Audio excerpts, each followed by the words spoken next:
أعوذ بالله من الشيطان الرجيم بسم الله الرحمن الرحيم تبارك الذي بيده الملك وهو على كل شيء قدير الذي خلق الموت والحياة ليبلوكم أيكم أحسن عملا وهو العزيز الغفور الذي خلق سبع سماوات طباقا ما ترى في خلق الرحمن من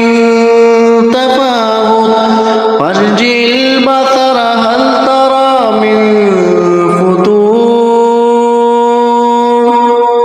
ثم ارجع البصر كرتين ينقلب إليك البصر خاسئا وهو حسير ولقد زينا السماء الدنيا بمصابيح وجعلناها رجوما للشياطين وأعتدنا لهم عذاب السعير وللذين كفروا بربهم عذاب جهنم وبئس المصير إذا ألقوا فيها سمعوا لها شهيقا وهي تفور تكاد تميز من الغيظ كلما ألقي فيها فوج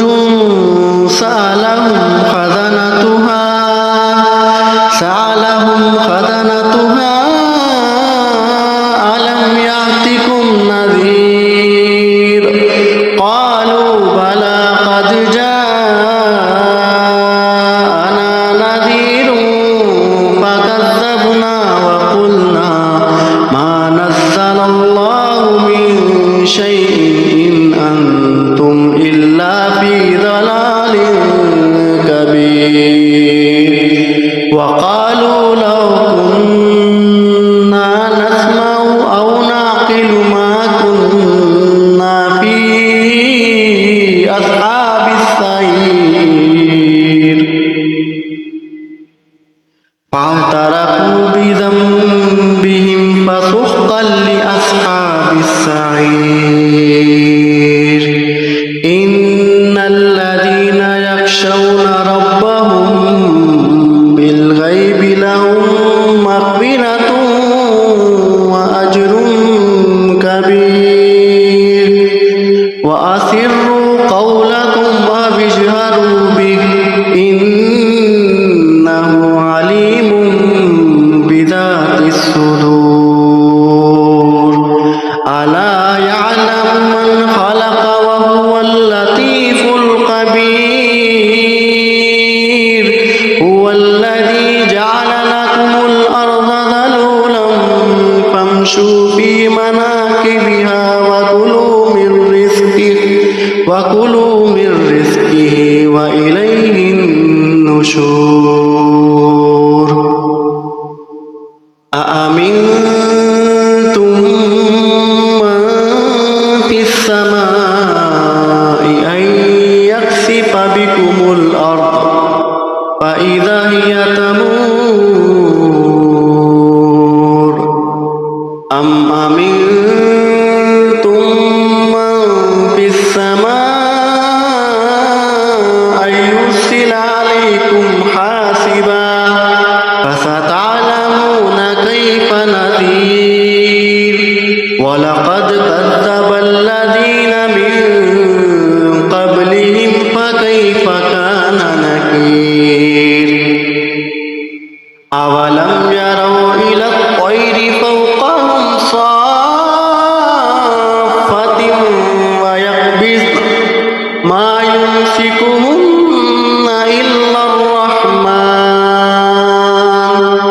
إنه بكل شيء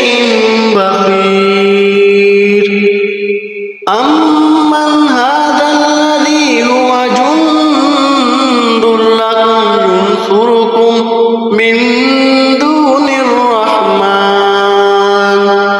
إن الكافرون إلا في غرور أمن هذا الذي يرزقكم إن أمسك رزقه بل لجوا في عتو ونفور أفمن يمشي مكبا على وجهه أهدى أمن يمشي سويا على صراط مستقيم قل هو الذي أنشأكم وجعل لكم السمع والأبصار والأفئدة قليلا ما تشكرون قل هو الذي ذرأكم في الأرض إليه تحشرون ويقولون متى هذا الوعد إن كنتم صادقين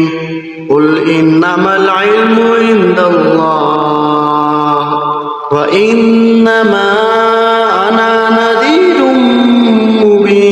مبين فلما رأوه زلفة سيئت وجوه الذين كفروا وقيل هذا الذي كنتم به تدعون قل أرأيتم إن أهلكني الله ومن معي أو رحمنا فمن يجير الكافرين من عذاب أليم قل هو الرحمن آمنا به وعليه توكلنا فستعلمون من هو في ضلال مبين قل أرأيتم إن أصبح